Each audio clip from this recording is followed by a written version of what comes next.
Every year, around the Christmas holiday, magical things always seem to happen. Some things are marvelous and joyful, like visits from Santa or a snowman coming alive. Many people say they can feel the Christmas magic in the air or around them. Some things aren't so joyful. Around Christmas every year, kidnappings, murder, and suicide rates go up drastically as well. Even when horrid things like this happen, people often feel, yet rarely do they admit, they still have a kind of holiday magic behind it, although it can be a dark magic. One example comes from a Christmas demon known as the Krampus. The Krampus is well known in countries like Germany and Switzerland for taking naughty children in the dead of Christmas Eve night. Here's one such account. December 6, 2013. My name is Eli Rockford. I'm currently 7 years old as I write this. I confide in this journal something I can't tell my family because they would never believe me. I am often told that I am very smart for my age because I say and do things that most kids my age don't. But if I tell a strange story, no matter how hard I get them to believe me, my parents and siblings say it's just my imagination. Today I looked out my window into the street by our house and saw a man who looked like a shadow with horns. His eyes glowed orange, and seeing him scared me a lot. He was ringing a bunch of bells for something, but I tried to ignore him and go back to sleep. Then I heard a knock on the door. I went down to see who it was. But when I got to the door, someone stuck a card through our mail slot and ran off really quickly. The card had a picture of a monster who had bull legs, a tail, and horns on a scary-looking goat head that looked half human. I was so scared that it was a thing in the street, but I didn't know what to do. I think I know what it is, but I hope I'm wrong. I showed the card to my dad, and he said it was Krampus. The bottom of the card said, "Gross von Krampus." Daddy says every year that Krampus punishes bad boys and girls on Christmas. But Santa gives good boys and girls toys. So now that I'm not scared, I always get toys on Christmas, so I must be a good kid. I still don't tell him about the thing in the street. December 24th, 2013. My parents will be gone for most of tonight and Christmas morning tomorrow for some stupid work thing they both have. We usually have a Christmas at 6, but we have to wait for Mommy and Daddy to get home first. My mom told Brad, my oldest brother, that we have a babysitter because she didn't trust him to watch all 5 of us by himself. My mom often let Brad watch us, but we had broke a lot of things the last time we were left home alone, so Mommy said she would get Rebecca to watch us. Rebecca came to the house at 5. She was very pretty and Brad couldn't stop staring at her. Mommy and Daddy left a couple minutes after Rebecca got here. This was the first time Rebecca had watched 6 kids at the same time before, and I don't think she knew what she was getting herself into. My youngest sister Molly, who was 3, threw a tantrum after our parents left. Levi and Garrett, my younger twin brothers, who are both 5, started fighting. Brad talked with Rebecca most of the night, and Rachel spent most of the night in her room. Mom and Dad said that we would still get gifts tomorrow, but we had to wait to open them until they got home. We made hot cocoa, but the cocoa maker is broke, so the hot chocolate burned our mouths. We all got candy canes too. Rebecca started to put us to bed at 8, and finally succeeded at 9:30. Even though she was clearly exhausted and frustrated with us, she told us she had fun and that she wouldn't have spent Christmas any other way. I woke in the middle of the night at about 11 to see a crimson moon casting a dim red glow on the winter snow. I looked out my bedroom window and I saw a red object coming towards our house, fast. It was hard to make out, but it looked like a red sleigh being pulled by reindeer. I instantly recognized it as a Santa sleigh and ran to hide on the stairs and waited for him to come down the chimney, anxiously. Out of the window to the right of our fireplace, I saw the sleigh fly overhead and heard many hooves trotting on the roof. I made sure to remain perfectly still and silent as a mouse. I waited for what felt like an eternity. White, soft footsteps echoed on the roof above me, getting closer to the chimney. I heard scuffling as ash and dust started falling from the fireplace. Soon 2 black boots landed. Then the rest of jolly old Saint Nick came through the fireplace, with a bag of toys on his back. Without speaking a word, he went straight to our tree, took gifts from his bag and scattered them under our lit-up plastic evergreen, then started on the milk and cookies we left for him. I felt that I had to hold my breath the entire time I was hiding on the stairs. I couldn't believe I was spying on the real Santa Claus in my home. Eventually, he made his way over to our stockings and started putting various knickknacks and candies in our stockings. Starting with Molly, when he got to Levi, he took out a small black rock and eyed it sadly, before placing it in Levi's stocking. It took me a second to realize that he gave Levi coal. I tried to stifle a laugh to the best of my abilities, but the small squeak escaped from my lips anyway. Santa turned around and scanned the room. I remained as still as ever. He turned back to the stockings, this time keeping his back to me, and put a piece of coal in Garrett's stocking too. He put a candy cane in Brad's stocking along with a pocket knife. Rachel got a new phone and some Kit Kats. Finally, he moved to my stocking, which is always furthest to the right, even though I'm the middle child. He began rummaging through his sack, as I leaned forward excitedly to see what presents I was getting. Santa pulled out a large jet black piece of coal and stuffed it into my stocking. I felt a wave of anger, sadness, and regret all at once. I almost stood up right there to tell off the jolly old elf, but when he turned around I saw tears in his eyes. He looked as if he was filled with similar emotions as I was. Like he didn't like to give bad kids coal. It was for this reason that I remained quiet as Santa climbed back up my chimney, got into a sleigh, and flew away. I watched out my downstairs window as the sleigh flew from the roof and into the black abyss of Christmas night. I sat there, still in place for a very long time, pondering how it could be better next year, when I spotted something out of the window again. It looked like the same figure I'd seen before, but this time the sleigh looked as if it was black. I wrote it off as it was really dark outside, except for the moon's red glow. I wondered why Santa would come back. Maybe he forgot something. Maybe he made a mistake.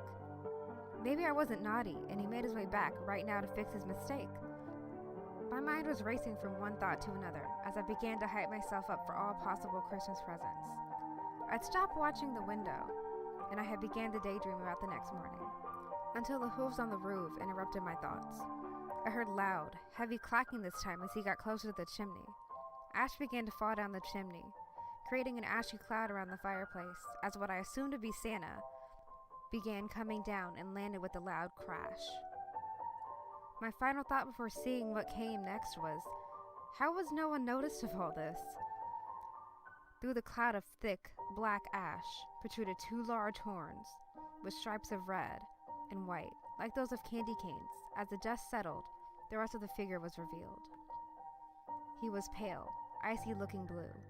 His beard was like Santa's except it was black and came to a point. His nose was long.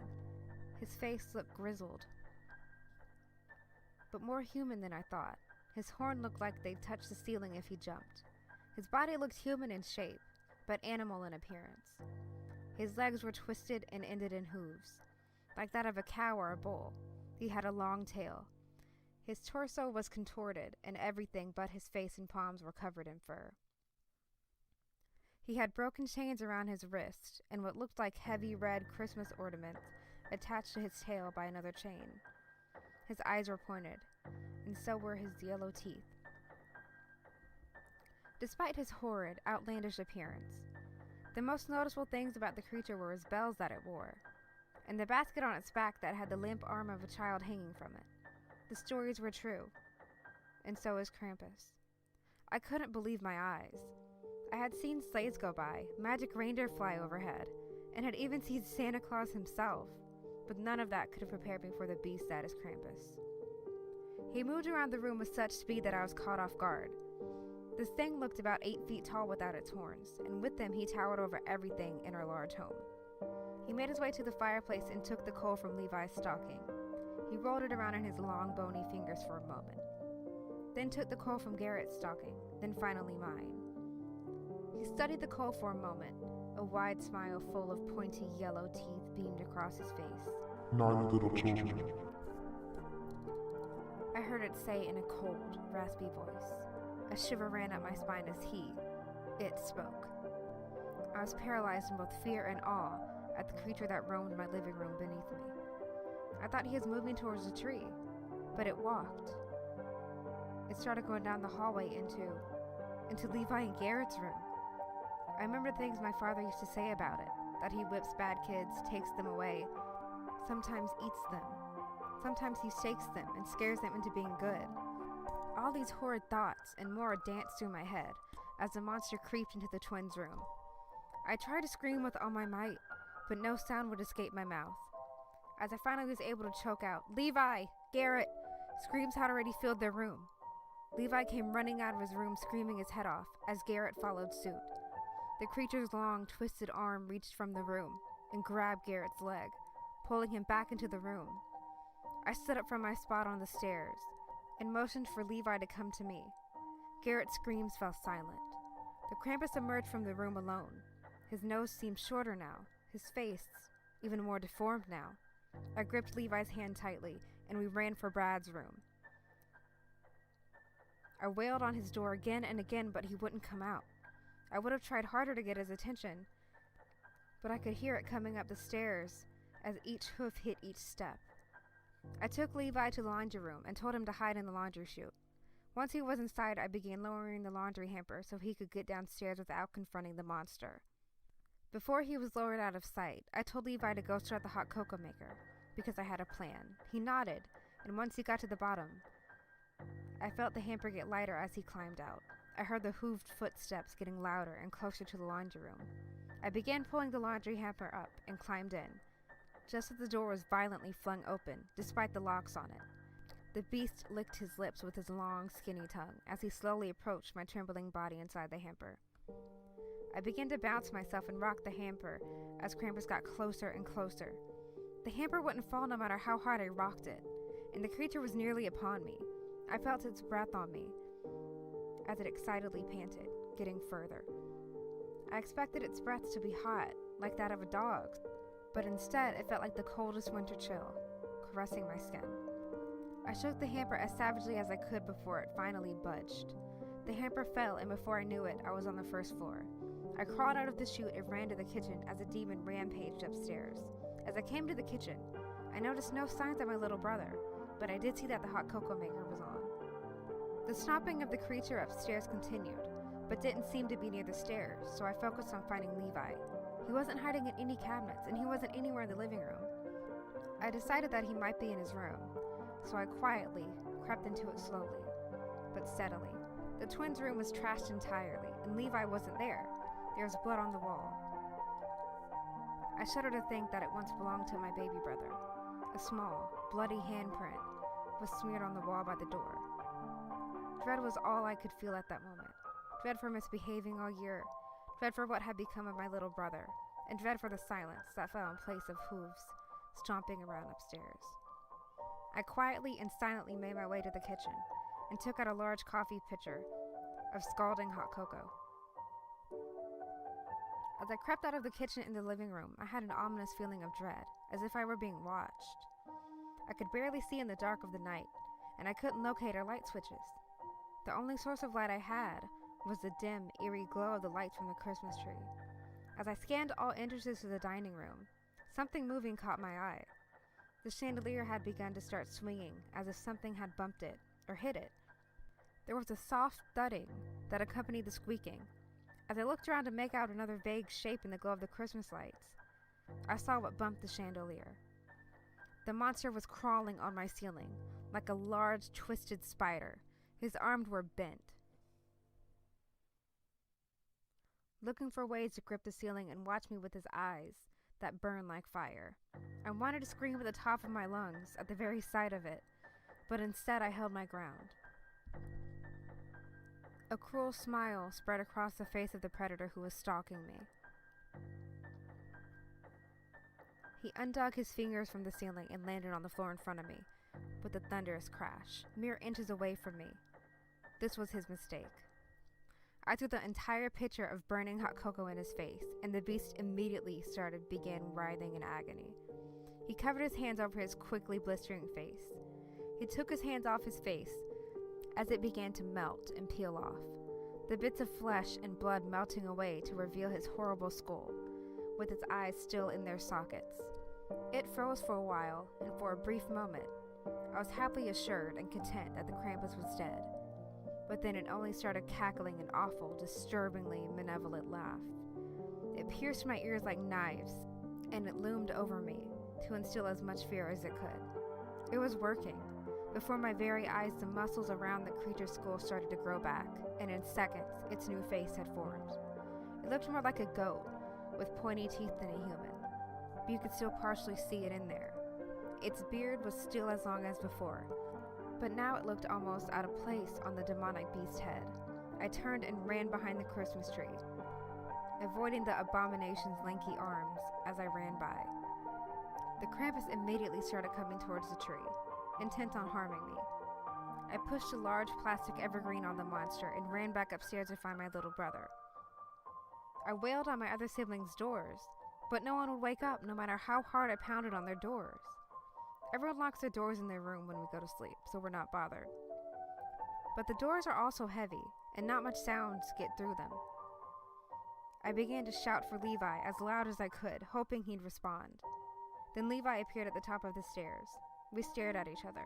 He looked terrified and sad. I started to walk towards him when suddenly, my baby brother was impaled by the Krampus's horns. His body thrusted up and thrashed around by the savage creature as he convulsed and shook spastically on its horns. I've seen people die on TV before, but watching it in real life is entirely different. No one should have to go through it. My brother didn't deserve that. No one deserves that. Santa and Christmas are about love and cheer. Krampus made Christmas about hatred and retribution. I watched helplessly while the thing ripped my brother's shaking body from its horns and dropped his lifeless body into the basket on his back. The demon began to strut towards me with malice intentions, so I ducked into my mom and dad's empty room and opened the top right drawer of my dad's dresser. I wasn't tall enough to see what I was reaching for, but when I felt it, I pulled out my dad's pistol. I opened the other dresser, and had put 2 bullets in the pistol by the time the creature burst open the door. I shot it twice and hit it both times, but it was unfazed by the bullets. The loud noise clearly hurt both of our ears, as the monster clawed at its ears while screaming in pain. I began to quickly crawl towards the window until something long, thin, tight, and slimy grabbed my right leg and began to pull me back.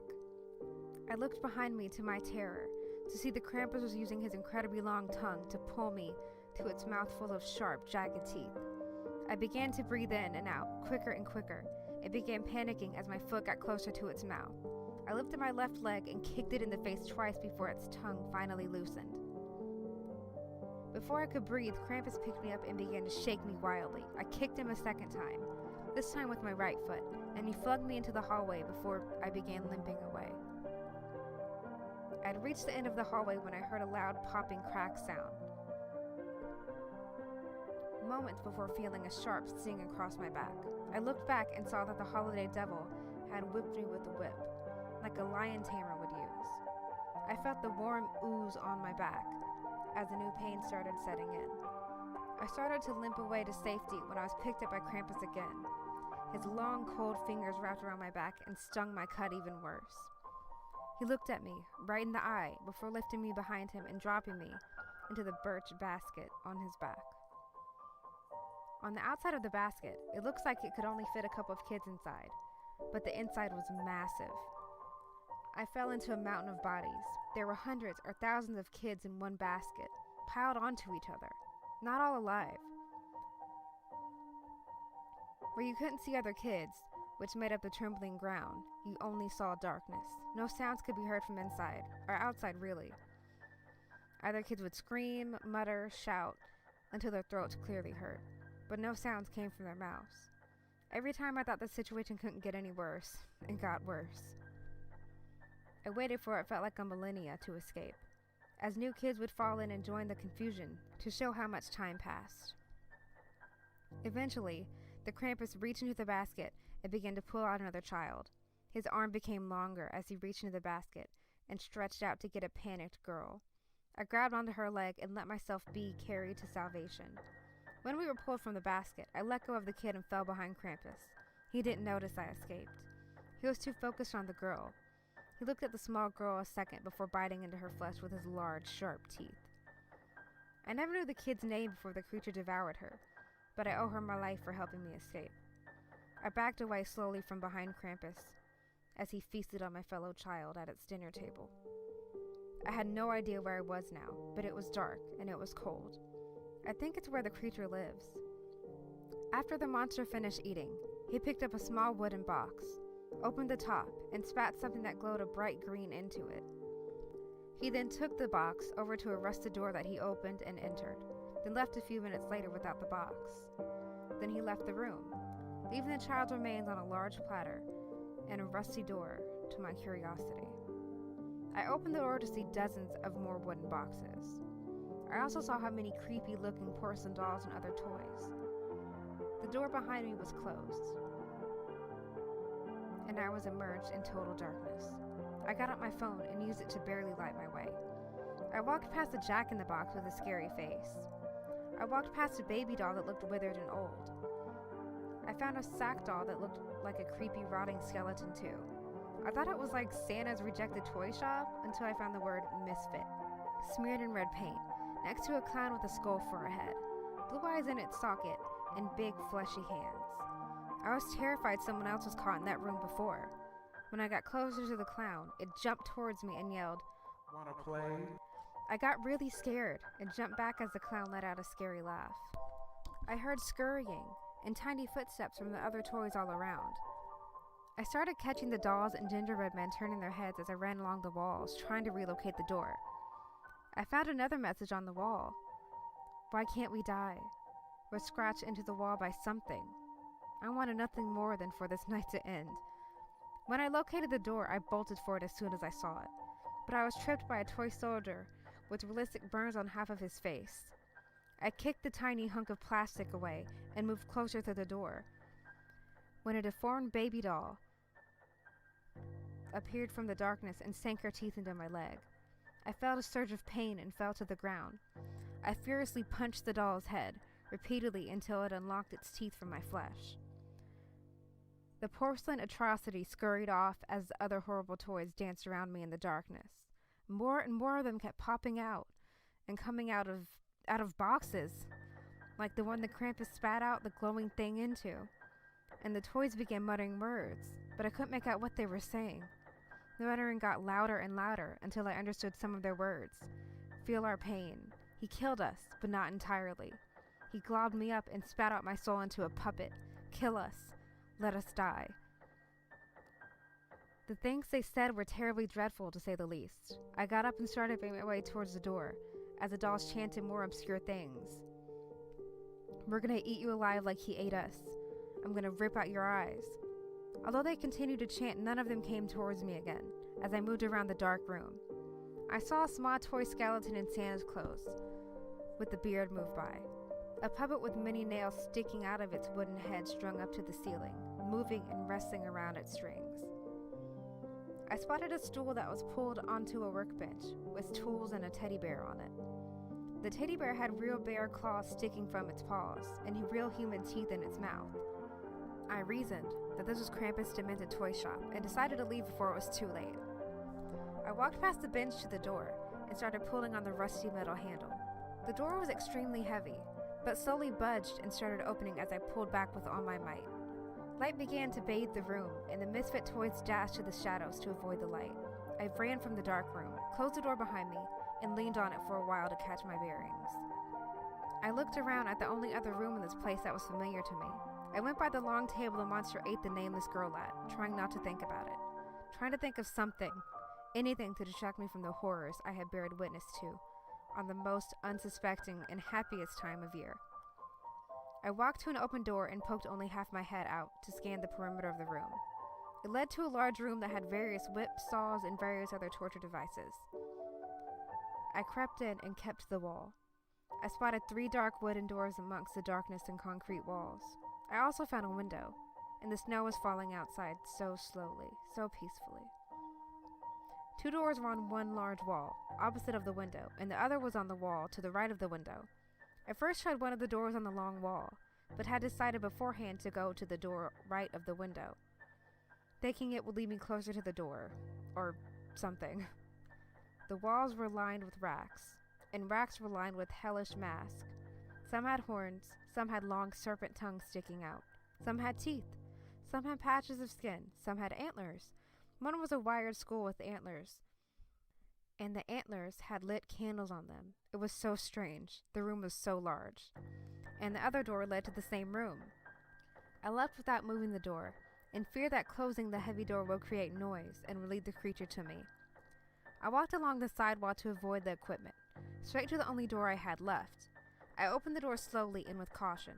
The first thing in the room I noticed was a strange tree that looked like an upside-down purple Christmas tree. The trunk was on the bottom, but the pine and branches looked upside down. The tree was decorated with red and green lights and small bones. There was another window in this room, but it was on the same side as the last. There was an open doorway that led to the hallway, and that teed off the two signs labeled in the directions. The right one said surveillance room, and the left one said stables. I went to the stables thinking I might be able to find a reindeer to fly out of this place with. It seems like a silly plan now in hindsight. I opened the stable door, and awful smells invaded my nostrils immediately. There was frost on the floor as well. There were 8 stables lined up along the wall to the right, each with a demonic reindeer head sticking out. Below each head was the doors to each stall, each with pendants of names on them. I read the names out loud as I started going down the row. Each deer was grotesque in their own right. 1 or 2 had exposed skulls, each had jagged teeth. Some had manes, and others had blood dripped on their fur. 7 of their eyes glowed red. Slasher, I said as I passed the first one. Wrathful, Gorgon, Putrid, Cyclops. Cyclops was missing 1 fiery eye. Rabies, Goner. The last monstrous reindeer looked like a hellish Rudolph the Red-Nosed Reindeer. His head held flames that danced from its gnarled snout to the back of its mane. Between its sharp and bloody antlers, furiously flickered bolts of electricity. I decided writing one was out of the question and began searching for an exit. I realized the only door to the room was the one that I came from. I looked all over the room for some other way, and I saw the reason for the cold. The top crease and upper part of one wall was missing and led outside. It was far too high to reach. I left the stable room and went to the surveillance room.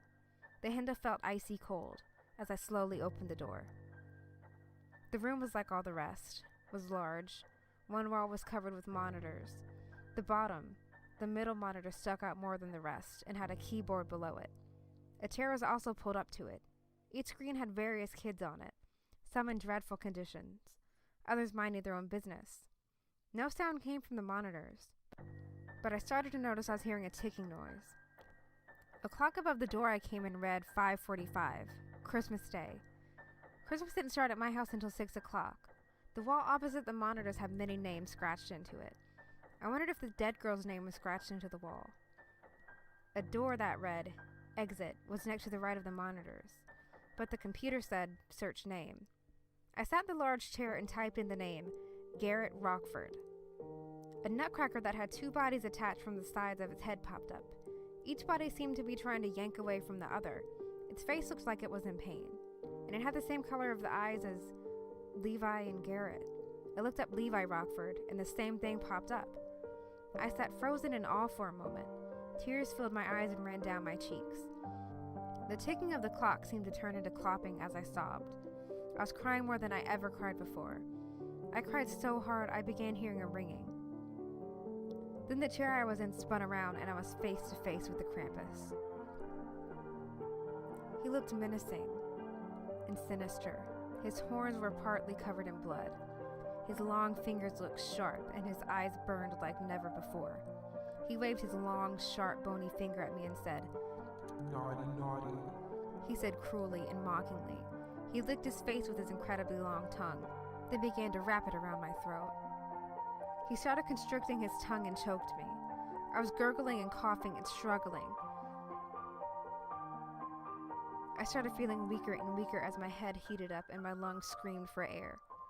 My vision even started to become blurred. Then I knew if I didn't do something quickly, I was going to die. I punched him in the face with all my might and kicked him back for a brief moment as his tongue recoiled into his mouth. I utilized my time and ran toward the exit. I felt the ground shake directly behind me as heavy hooves shook the floor violently in their wake. I felt the creature's cool breath on the back of my neck. I pushed the door open and ran into the freezing cold as my pursuer followed suit. I ran until I was knee-deep in snow, until a lanky hand gripped me and started dragging me back. The dark sky slowly lit as the sun started to emerge from the bottom horizon. The Krampus stopped dragging me. He dropped me and stared briefly at the rising sun. I'll come get you again. He said as he dropped my leg and retreated to his lair as I laid in the snow. A silhouetted figure came from the distance. I closed my eyes for what felt like seconds, but when I opened my eyes, the sun was higher in the sky, and the figure was closer. I could make out that he was wearing red. Then I passed out again. I opened my eyes to see an outstretched hand with a black mitten on it. It belonged to a fat bearded man with a silky hat. Santa? I inquired. Shh, child, he said in a soft, soothing voice. Let's take you home. The next thing I remember was waking up in my bed at home. Levi and Garrett were kidnapped in the middle of the night. I found out from Rebecca, Brad, and Molly, who already told our parents and the cops. I tried to tell them what really happened, but no one would believe me. They only got mad at me when I tried to explain it, so I gave up on trying to tell them. That's how I spent my Christmas.